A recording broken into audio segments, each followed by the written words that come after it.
사랑을 추구하며 신령한 것들을 사모하되 특별히 예언을 하려고 하라. 방언을 말하는 자는 사람에게 하지 아니하고 하나님께 하나니 이는 알아듣는 자가 없고 영으로 비밀을 말함이라. 그러나 예언하는 자는 사람에게 말하여 덕을 세우며 권면하며 위로하는 것이요 방언을 말하는 자는 자기의 덕을 세우고 예언하는 자는 교회의 덕을 세우나니 나는 너희가 다 방언 말하기를 원하나 특별히 예언하기를 원하노라. 만일 방언을 말하는 자가 통역하여 교회의 덕을 세우지 아니하면 예언하는 자만 못하니라. 그런즉 형제들아, 내가 너희에게 나아가서 방언으로 말하고 계시나 지식이나 예언이나 가르치는 것으로 말하지 아니하면 너희에게 무엇이 유익하리요?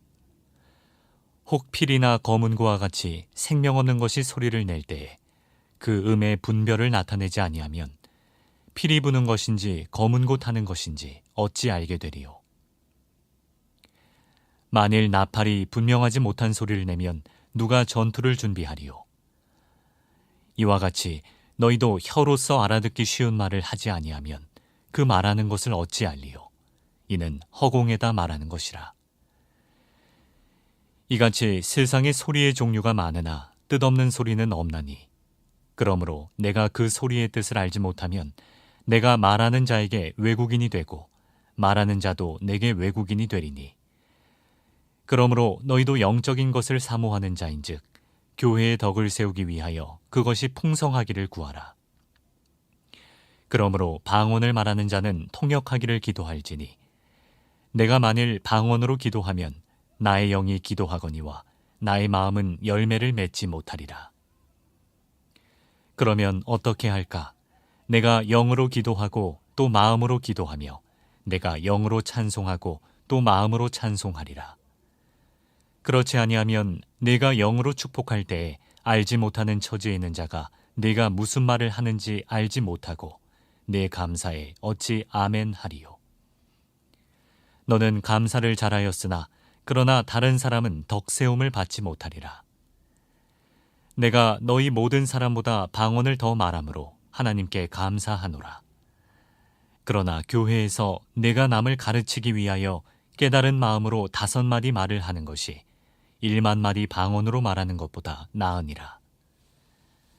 형제들아, 지혜에는 아이가 되지 말고 악에는 어린아이가 되라. 지혜에는 장성한 사람이 되라.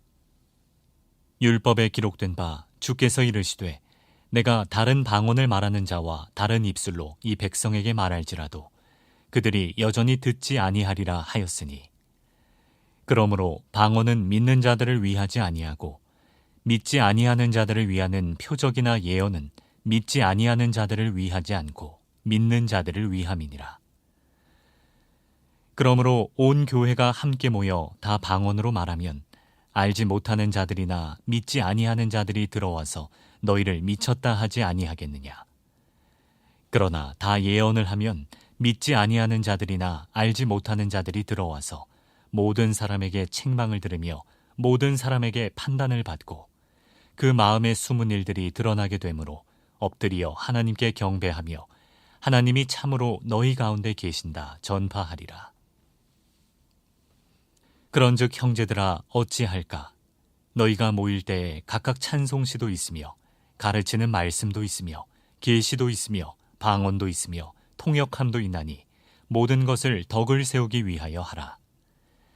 만일 누가 방언으로 말하거든 2사람이나 많아야 3사람이 차례를 따라하고 1사람이 통역할 것이요 만일 통역하는 자가 없으면 교회에서는 잠잠하고 자기와 하나님께 말할 것이요 예언하는 자는 2이나 3이나 말하고 다른 이들은 분별할 것이요 만일 곁에 앉아있는 다른 이에게 계시가 있으면 먼저 하던 자는 잠잠할지니라.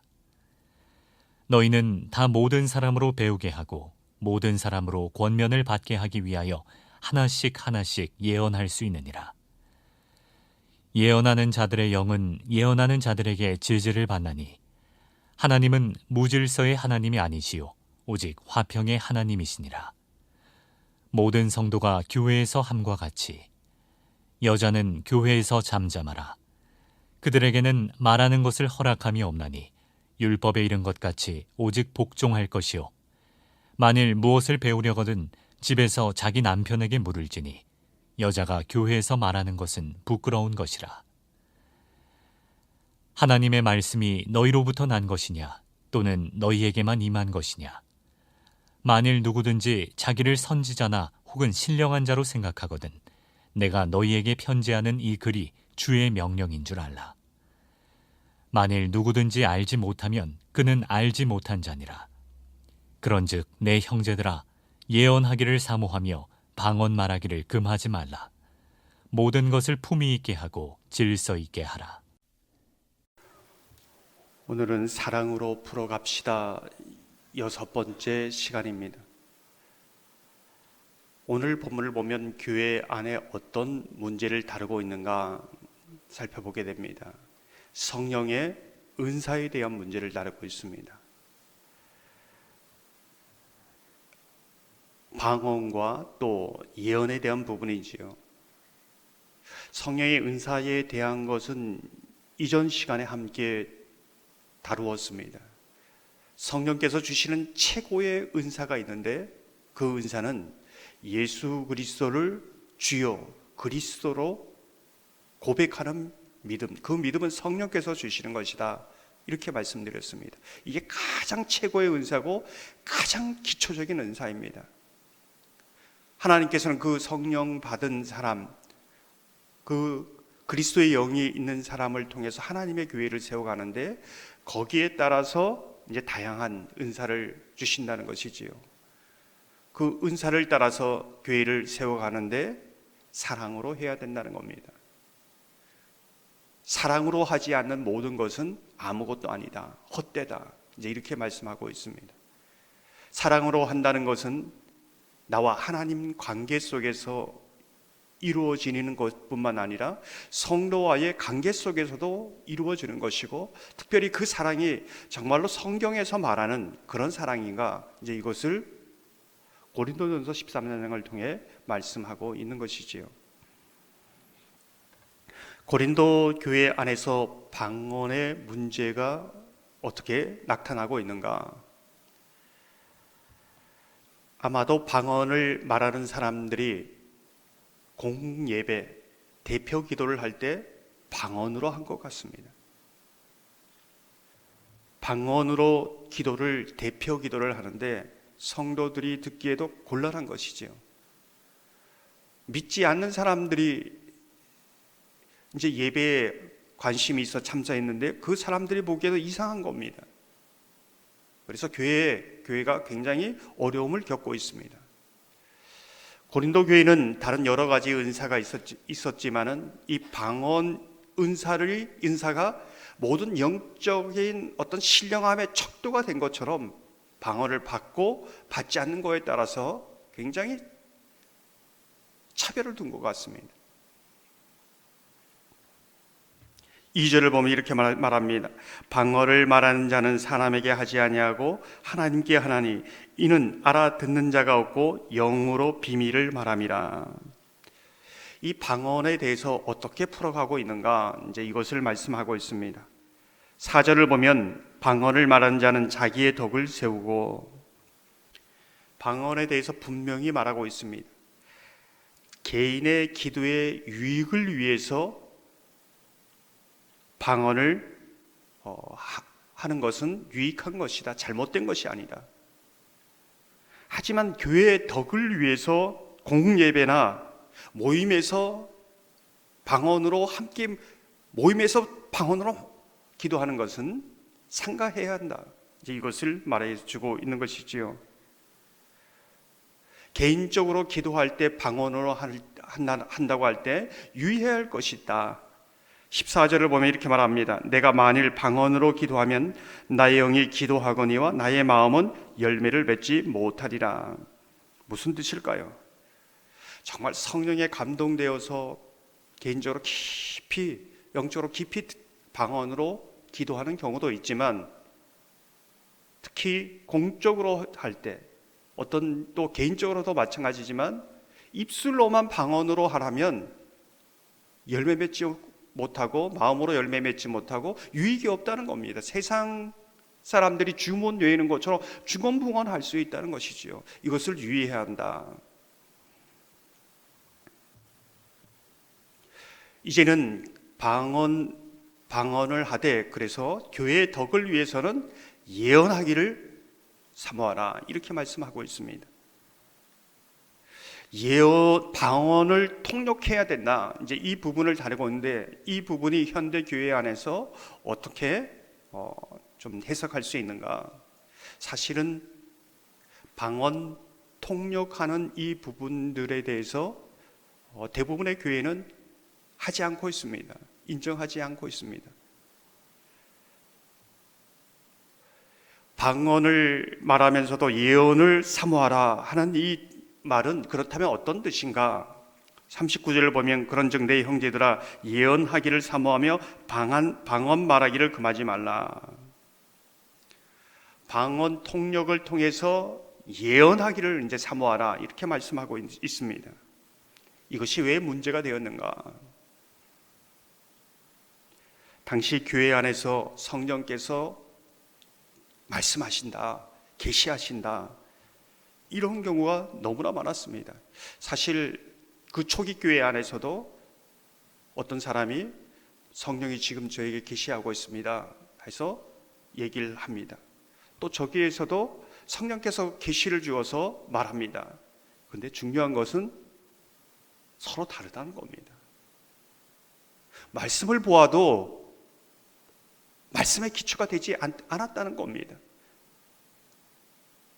전부 다 하나님의 말씀을 직통 계시로 받고 있는데 혼란이 되는 겁니다. 특별히 고린도 교회 안에서는 몇몇 여자 성도들 가운데 자신이 예언의 은사를 받아서 마치 선지자나 신령한 사람으로 착각하면서 자신의 예언만이 참되다라고 말하면서 교회를 어렵게 하는 것이지요. 그래서 교회 지금 이 말씀을 보면서 고린도 교회가 얼마나 혼란한가를 이제 보게 되는 겁니다.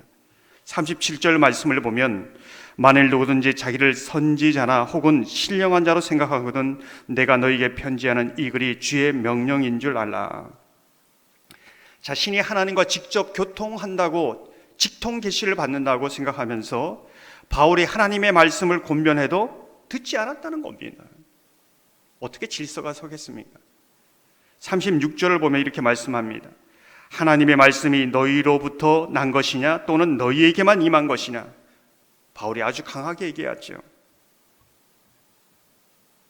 너희는 가짜다, 이렇게 얘기하는 겁니다. 이 예언하는 자들이 마치 무당이나 점술가처럼 그렇게 예언했던 것처럼 보여집니다. 지금도 그런 일이 있습니다.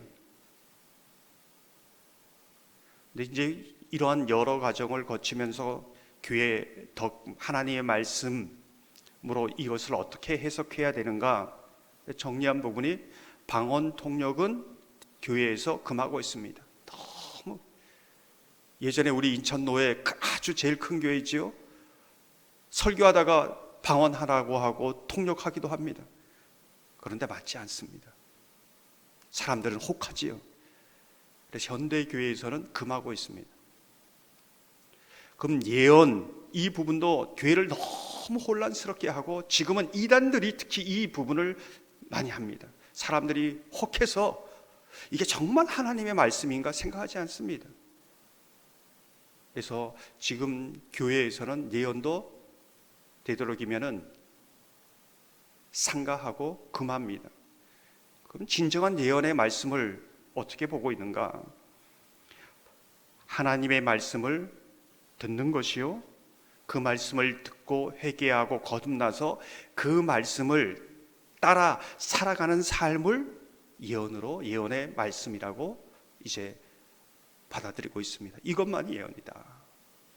그래서 교회의 질서를 바로잡고 건강하게 세워가는 것이지요.